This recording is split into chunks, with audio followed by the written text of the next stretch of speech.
In this video, we are going to talk about the elite soldiers of ancient India. So when we analyze the ancient Indian literature, we find that there are multiple types of soldiers or forces that are mentioned. And the Sanskrit term to describe these forces is bala. And what we find is that of these different types of bala, it is the Maula bala or hereditary forces which I think were the elite soldiers of ancient India. And in this video, we are going to talk about these Maula soldiers. So the Maula bala is translated as hereditary forces.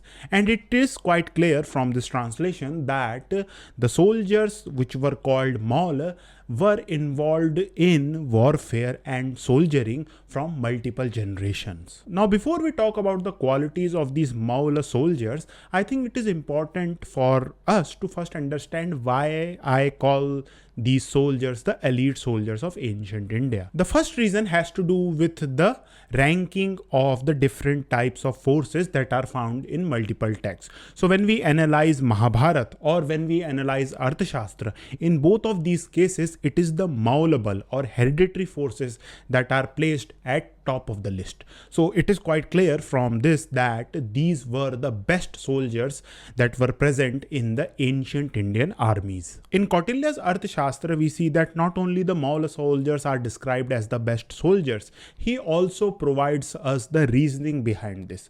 So Kautilya tells us that these Maula soldiers are classified as the top soldiers because they are well disciplined. And since these soldiers are hereditary soldiers, he believes that these soldiers would be more loyal to the ruler or the king.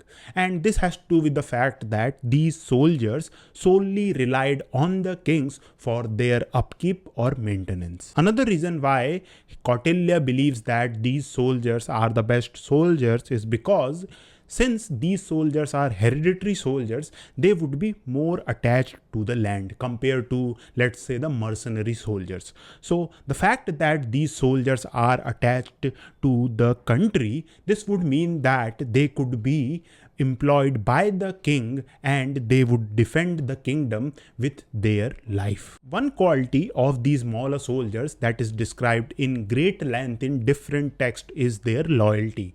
And according to some scholars, this loyalty arose from the fact that these Maula soldiers shared the common caste with their king. So this is why we see that these Maula soldiers were more loyal towards their king. So this is the argument of some scholars. But when we analyze Kautilya's Arthashastra, we do not find any mention that these Maula soldiers shared the same caste to their king. So we should always keep this in mind. Another important question about these Maula soldiers is their social background.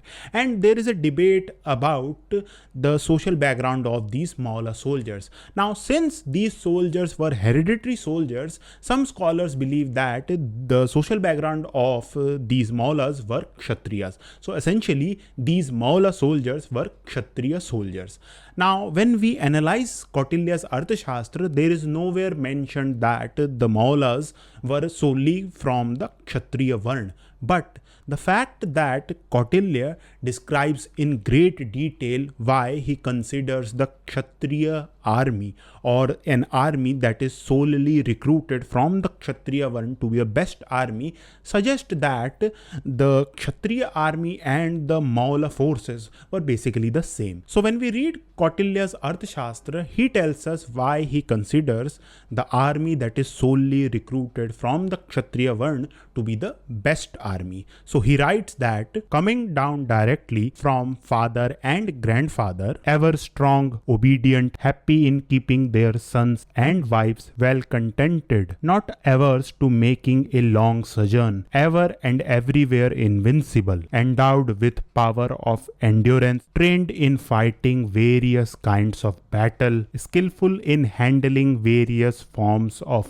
weapons, ready to share in the weal or woe of the king and consequently not falling foul with him, and purely composed of soldiers of Kshatriya caste, is the best army. So the fact that Kautilya, when he talks about the best army, tells us that it is the army that is solely recruited from Kshatriya Varna, and when he talks about the different types of Bala, he tells us that it is the Maula Bala or hereditary forces that is the best, suggest that both of these were essentially the same. We also find that in Kautilya's Arthashastra, it appears that these Maula soldiers were recruited from certain regions, and there were villages of these Maula soldiers, and according to some scholars, these Maula soldiers were granted rent-free land after they had retired. Now this does not mean that these soldiers were not had wages when they were soldiering. They had wages, but after their retirement they were also granted rent-free land in lieu of their services. Apart from Kautilya, we also get the description of the army in Megasthenes Indica, and according to some scholars, the description that is mentioned in his text is the description of the Maula soldiers. So Megasthenes tells us that all the needs of these soldiers were taken care of by the state. They only had to perform the military duties that is required of them. Apart from Megasthenes, we find that another classical writer, Arrian, tells us that these soldiers lived a life of supreme enjoyment. They only had to perform the military duties, and everything else was taken care of by the state. So these two descriptions, according to some scholars, were the description of the Maula soldiers or the hereditary soldiers. And this would also suggest that these Maula soldiers comprised the standing army of a particular state. Now this does not mean that there did not arose a need to recruit more soldiers. So whenever there was a need to recruit more soldiers, soldiers like mercenaries or forest forces were also recruited, but the standing army of a state was only comprised of the Maula soldiers. Now even in Huensang's account, he talks about the National Guard of Indian kingdoms. Although the original Chinese term that is used by Huensang is not known to me, and the translator has translated this Chinese term as National Guard. So we are going to stick with this term. So Huensang tells us that during the time of peace, these National Guards guarded the palace of the ruler, but during the battle, it was their superior skill in warfare that made them famous and invincible. So it appears that here Huensang is also talking about the Maula soldiers. Now the superior skill which is discussed in Huensang's account is also discussed in Arthashastra, and Kautilya tells us multiple reasons why the Maula soldiers should be employed by the king. And of these multiple scenarios, I think three important scenarios tells us why I call these Maula soldiers to be the elite soldiers of ancient India.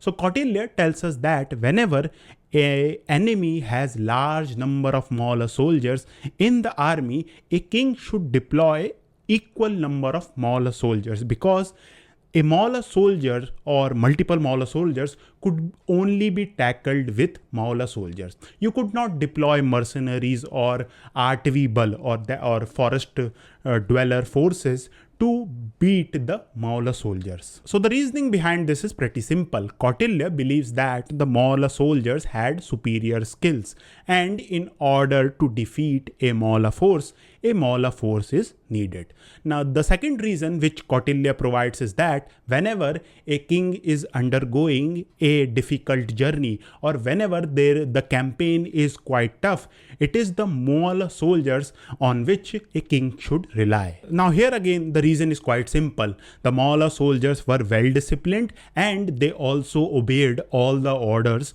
of the king. So that is why Kautilya believes that a Maula soldier or Maula forces should be deployed by the king whenever the campaign is quite tough. The third reason which Kautilya provides is when an enemy has large number of spies, a king should only deploy Maula forces. So the reason here is also simple.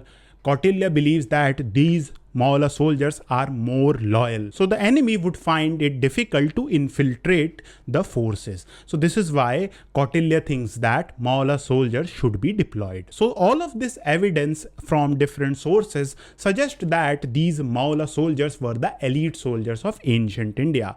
Now, if you want to know more about ancient Indian military history, please watch this playlist. Thank you for watching.